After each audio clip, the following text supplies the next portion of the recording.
Hi, this is a very short presentation on Smets 2 metering, scanning, getting the stock in from Cardiff, and how the components sit together. Um, this is the meter. It's the Alclara meter, which we're using. It's the only one we're using for Smets 2. When you receive it, you scan this number here, 19M. We will use this other number.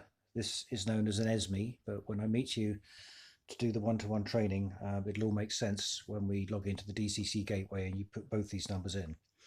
So you scan this one, first of all. You'll be receiving comms hubs as well. Luckily, these comms hubs have a little window here, which means you can only scan one barcode. There is a second barcode down here, which you shouldn't scan, it won't work. You'll get another type of comms hub from a company called WNC. They're exactly the same, they're just made by a different company. The connectors are all exactly the same. And these are upside down as well. They're the cellular comms hubs. They're the ones that normally go on top of the meter, and that allows the meter to communicate with the DCC and take its various readings. Sometimes you will get a request to put a different kind of comms hub on.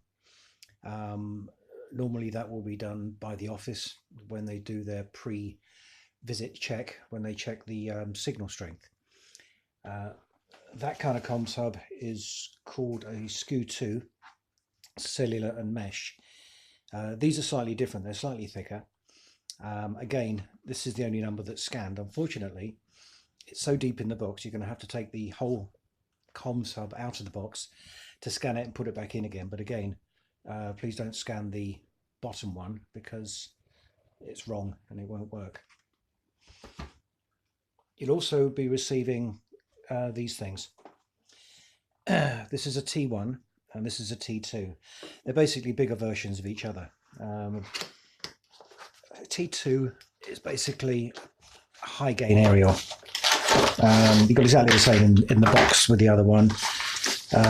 You have an alcohol pad for cleaning the surface. You've got a couple of very good, actually, 3M double-sided sticky things. So you can make it thicker or one or whatever. I keep these, they're absolutely fantastic. If the surface isn't any good for putting them on, you've got rule plugs, you've got covers, you've got little screws as well. This is the connector that goes into the cellular and mesh box. If you have a signal tester, you can connect this to the signal tester because I can't remember what the capability is.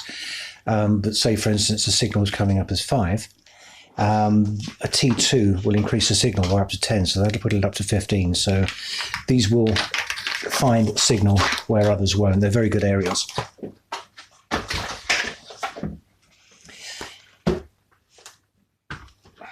The meter can be used in smart or dumb mode.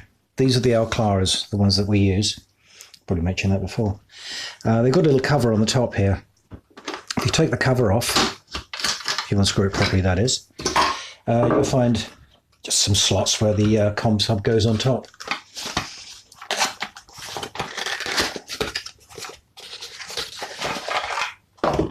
Box comes off. Take the little plastic insert off. Pop it on. That really is what the finished article looks like with a SKU1 cellular comms hub. Fitment is like any other meter. There's no difference between this and EDMI apart from it doesn't have a ridiculously large front cover. The other thing I've noticed about these meters is it has a couple of small contacts here where you'd put a contactor for a non-standard SSC.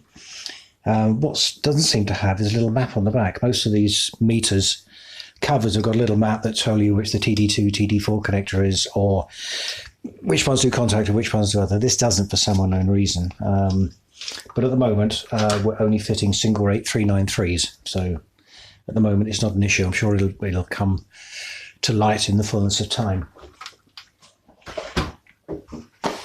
In true Blue Peter style, here's one I prepared earlier.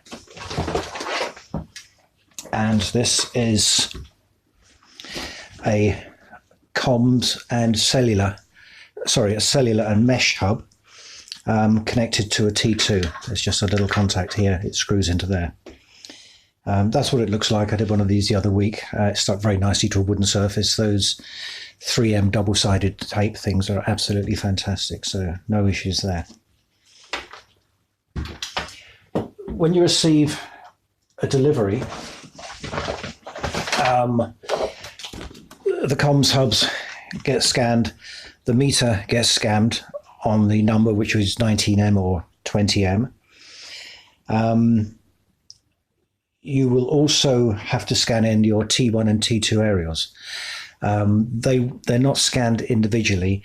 They're scanned as one of the customer files. So it'll be cust 0001234, and that would represent 10 T1s or 10 T2s.